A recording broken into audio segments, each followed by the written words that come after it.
today's World Insight. COVID-19 rearing its ugly head in Europe. We talk to health experts on the front lines. What's the prognosis? And a Europe travel ban, virus testing woes, and battered stock. The U.S. response to COVID-19.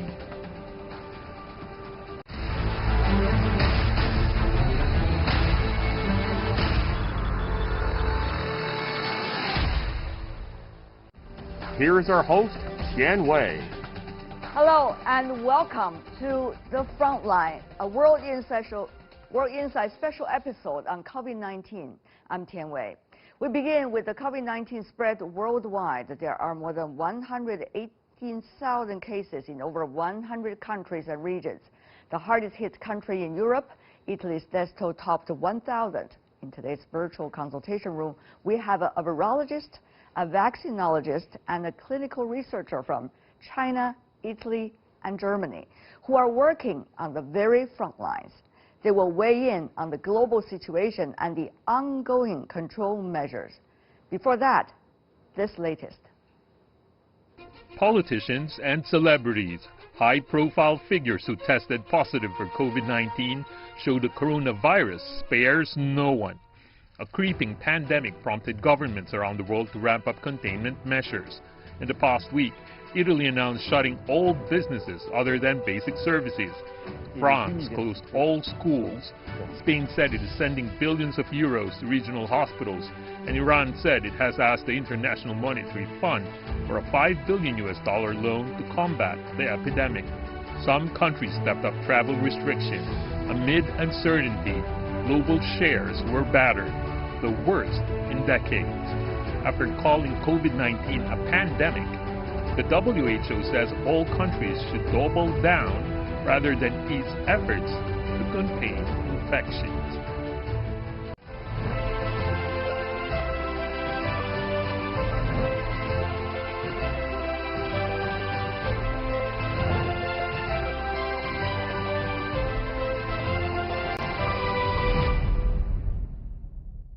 For more on the COVID-19 pandemic, joining us in London is Dr. Elisabetta Groppelli, a virologist and lecturer in global health of the Institute for Infection and Immunity with St. George's University of London. In Hanover via Skype, we have Tanvi Kara, who is a clinical researcher of the University Hospital Essen. Welcome to our program. Meanwhile, we are also joined in Beijing via Skype, Liu Yuanli, the Dean of the School of Public Health at Peking Union Medical College. Well, Dr. Liu will be talking to us later in the program. Let me jump directly to our questions. Really, the latest situation in Italy and Germany are both concerning. Dr. Groppelli, even though you're based in London, you've been following everything in Italy. Tell me more about that. Absolutely. The situation in Italy is hardly something that we can ignore either. It doesn't matter if you are in Italy or if you are anywhere else in the world. The most crucial issue is that the number of cases is high. It's in the above 10,000 now. So the response from the national government has that to step up the measures and implement more strictly what are the containment measures that have been proven to be successful in containing outbreaks somewhere else in the world and in the past. From the point of view of the ground, these are tough measures. They are tough measures at all different levels, especially for the members of the public, because they need to change the way of life. What about that regional, central or federal level debate going on in Germany? We understand, let's take a look at this, Angela Merkel, the Chancellor of Germany, talking about 75% of Germans could be infected if not adequate measures being taken. Take a look. When the virus is out there, the population has no immunity and no therapy exists, then 60 to 70% of the population will be infected as long as this situation continues to exist. We won't be asking every day what this means for the deficit. This is a special situation and we will do what is necessary. Ms. Kara, would you like to respond to what Chancellor Merkel just said? So actually, I believe, I'm coming from the epicenter of the outbreak in Germany, which is just few kilometers, the Heisenberg, which was the original epicenter for the German outbreak of COVID. So what I believe is, well, yeah, this is the most populated part of Germany, so that's why we have more than 600 people already infected have been tested positive. But I believe that the German authorities are taking all actions and precautions in their capacity that they could. But for sure, if she says it's around 60 to 70%, they will be. But that doesn't mean that the fatality rate is going to go high. It would just mean that people would be exposed to the virus, they would be carrying it, whether they will be symptomatic or asymptomatic, and whether they will be actually leading to a transmission.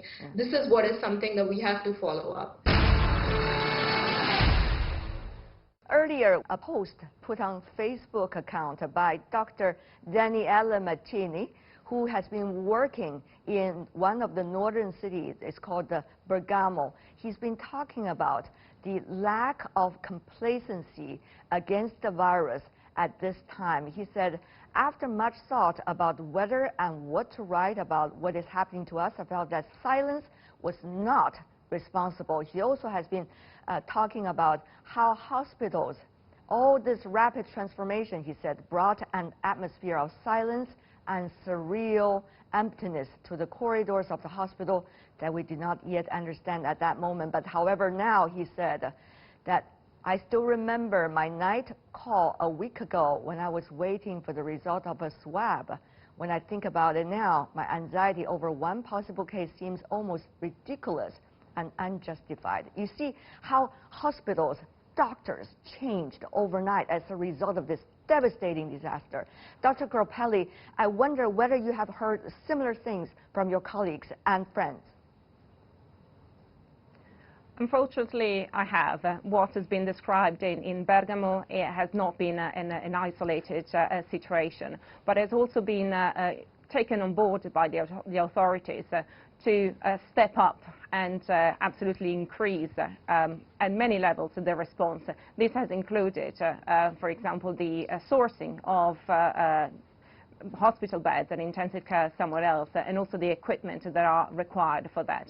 The reality is that when it comes to an emergency, when it comes to a pandemic, what it is now, we don't know when it will come. We know that it's a possibility, but we don't know the details, when it will start and what will be required.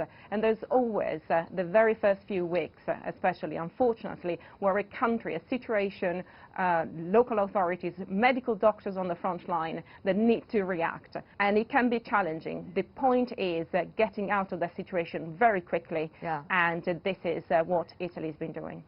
Dr. Kara, you are at the epicenter, near the epicenter.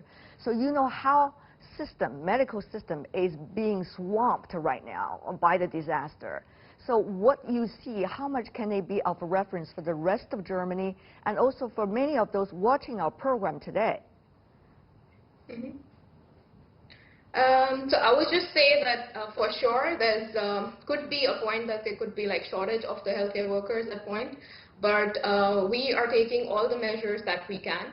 And as the researchers and as well as the medical staff, we would just tell to the general public or even to the entire Germany and to the hospitals that at this point the greatest enemy is actually the fear, the rumors and the stigma. And what I would really focus and emphasize on that we should just look at the facts, the reason and solidarity. But you know, some of the things both of you said have already been said once and again by every day's press conference of WHO over the past 1 month. And also that has been said in many national campaigns here in China, where I am, over the past, shall we say, more than 1.5 months.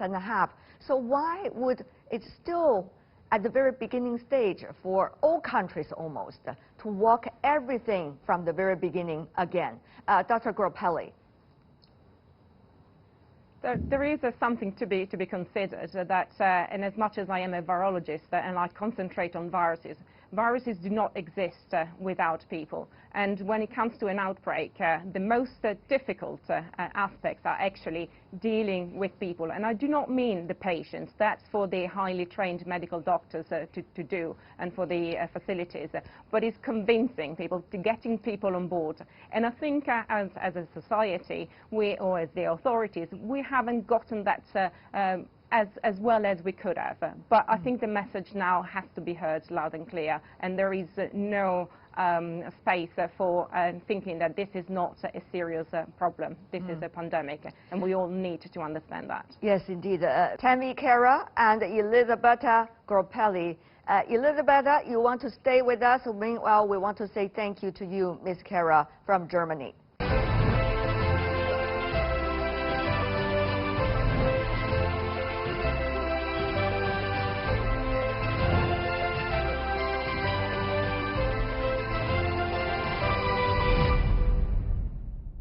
Once again, we're joined in London by Dr. Elisabetta Groppelli, virologist and also lecturer. And meanwhile, we are joined in Beijing, Professor Liu Yuanli, the Dean of the School of Public Health at Peking Union Medical College. What a pleasure once again to have both of you. Professor Liu, you've been attentively listening to your two colleagues earlier, their discussion about the latest situation in Europe. Your takeaway? Yes. Obviously, the world is at a very critical moment of the COVID-19 pandemic. And what I think other countries can have some important takeaways from China are two things. One is that every country needs to adopt a very comprehensive approach. I really don't like the binary aptitude. Either you take the containment approach or you take the mitigation approach. I think that both are needed. I think the WHO's category of 4 groups of countries are helpful, but I think the involvement of the countries are very dynamic. I think the countries, even in class 1 or 2, need to be constantly on guard to prevent the countries from progressing to the worst situations. Secondly, I think at the national level, I think number one, you need to take a comprehensive approach, prevention, control, treatment, and so on and so forth. But at the regional level, a differentiated approach is needed. So that will be my 2 cents of advice at upfront. Of course, Professor, if I could, earlier you heard from Dr. Groppelli about the latest situation in Italy. The medical system and the medical staff have been overstretched and extremely pressured. What is the way out? Is there something, lessons experience China can share with the others at this point about that? China mobilized nationally to send more than 42,000 healthcare workers to the aid of Wuhan, Hubei. And that, of course, was a big help.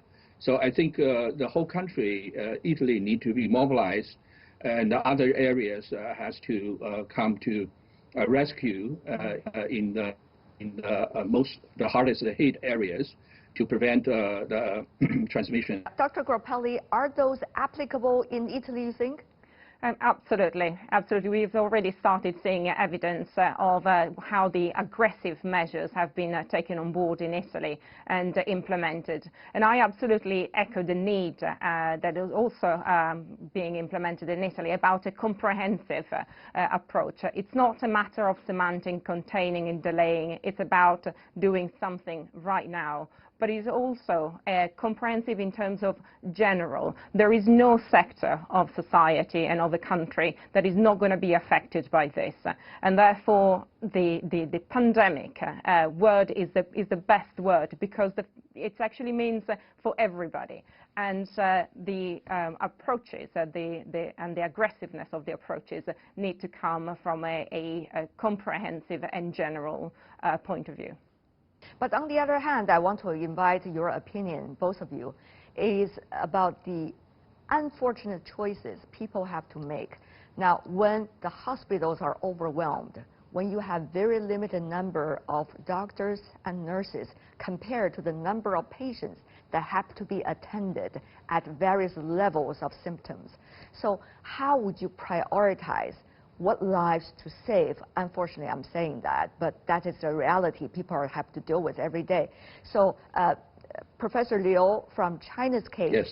Wuhan overwhelmed, you were providing the critical advice to the Chinese central health authorities on a daily basis. So what is China's way? And Dr. Groppelli, what about that debate and also practice in Italy? Number one, in the most severely hit areas like Wuhan, treatment is prevention. You know, it's better to get the suspected cases, especially the patients with severe symptoms, get to the institutions where they can get organized attention and treatment. But number two, we also realized that the severity as well as the case fatality ratio is closely related to the underlying diseases, such as the cardiovascular diseases, diabetes, hypertension, and so on and so forth. So the triage system needs to take into account not just whether they are confirmed COVID-19 or not, but also what type, to what degree they suffer from the underlying diseases, other diseases. China has been put on its own national resources. I mean, of a whole nation, 1.4 billion. But if you look at the size of Italy and the resources it could tap into, probably it's going to be difficult to start something immediately and for the long term. But Dr. Groppelli, what do I know? You know much better than I do. Will what Professor Liu said apply to your system, and also what has been the practice Italy used in order to deal with it? Do you have to choose between certain social groups, age groups, when it comes to what life to save and how to save it more efficiently? We have heard personal experiences from medical doctors in Italy on the front line. And the reality is these are highly trained professionals, especially when it comes to intensive care. And they are used to asking themselves what's the best practice for the patients they have in front of them. Clearly, the situation of an outbreak is a heightened and stressful situation, but these questions have been asked routinely, and they are required by their own professions. And so they have quite a lot of experience in dealing with that, keeping a reasonable and a cool head and active effectively. In terms of the situation in Italy as a nation, as a country, we need to remember that at the moment the worst hit region is only one region, or it is spread over only part of the country. And this is particularly important because it means that at the moment there are other parts of the countries that can help. They have two major targets at the moment. Help Lombardy, for example, in sharing their capacity, in lightening their capacity, and also the other most important thing that they have to do is remain with lower cases. So very high cases in one region, but there is capacity in the other regions, and this is what needs to be done, is shedding the load and preventing the free regions at the moment to make the situation worse. Right. Go ahead. Yeah, Tianwei, may I add, I really want to call our attention to the importance of getting the airline workers involved. The Director General of WHO said it best. We really need all of the government and all of the society approach to deal with the world pandemic, COVID-19. So in China, the community workers, the volunteers, and so on and so forth, are very important, unsung heroes in the current success of bringing the crisis under control, more or less. So I think airline workers and social organizations, trade unions, and church groups, and so on and so forth, can be mobilized.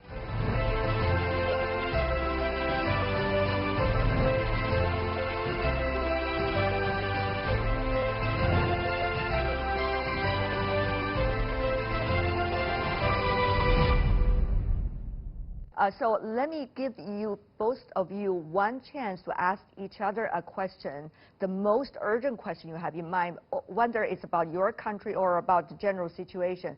Let me have Dr. Groppelli to go first to our Chinese guest. Thank you. The advantage of going first.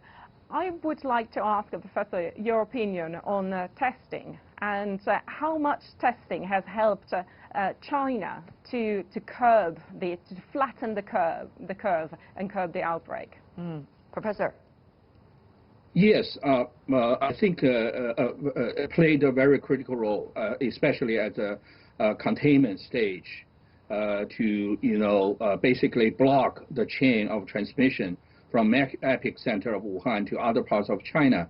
So China adopted a very quick testing approach, and that really helped not only quickly to slow down the transmission of the viruses to other parts of the country, but also within the most affected communities in Wuhan and other Hubei regions. Now, Professor Liu, you have a chance to ask Dr. Yes. Groppelli. I'm always fascinated by the social culture of Italy. Italy people, mostly seen by the Chinese as most romantic and social people in the world. And now, in light of the crisis, you need to do very, very challenging and difficult tasks. That is the social distancing. So, number one, how are the Italian people, dealing with that necessary and very comfortable, untraditional ways of interaction? And second, whether the psychological stress and mental health problems might be some concern to you. Doctor. Absolutely. What you describe, it's a massive challenge for the Italians. The measures that are required to fight this virus go very much against what we naturally do. And so it requires a deep change in the way we go about life, in the way we interact with each other. And I think you're right, when it comes to viruses, epidemics or pandemics, we, especially when we are scientists, we look at the virus itself, but the virus does not exist without people. And people need to be taken into consideration in the bigger picture. And when I say people, it is society. And this is a major aspect for Italy. The reality is there's also, as human beings and as Italians, we are quite resilient. We are quite down to earth. And I think the Italians are going to come together. Our Prime Minister has absolutely asked us to do that, and he has faith in us because this is what we are. This is what we are capable of doing, and I am very sure we will be doing it. And we need to be united in a way to be optimistic. At the same time, when we are facing a daunting situation, we understand Chinese medical workers. Some of them, a few number of them, are already in Italy to cope with the crisis and to coordinate with our Italian colleagues. Go ahead, Professor Liu. Very briefly from both of you for our final words before we wrap it up. Yeah, we are living in an interdependent world, and China has been obviously fighting very hard and has taken a big hit to protect itself and the world. And now, luckily, we more or less brought the crisis under control. So we are ready to help other countries in need, both in terms of knowledge transmission. The 7th edition of guidelines of diagnosis and treatment already got translated into English and will be widely disseminated. And the increasing number of medical teams are on their way to aid Italy and other countries. I see. Dr. Groppelli, also your final words, please. Absolutely. It's fantastic that China has sent a team of experts to support the Italian teams and share the experience to make a much more effective outbreak or pandemic response. But this is also happening at much higher level. Intensive care requires equipment, and our respective foreign ministers have met to start also dealing with supply of those equipment. So lots of things that can be learned from China, and it's absolutely important that collaboration and experience and efforts are joined and put together. want to thank both of you taking your time out of your extremely busy schedule. Professor Liu Yuanli, who have been providing advice to the Chinese government's effort against the COVID-19 on a daily basis, and also Dr. Elisabetta Cropelli, an Italian virologist and now based in London, have been following everything going on in Italy.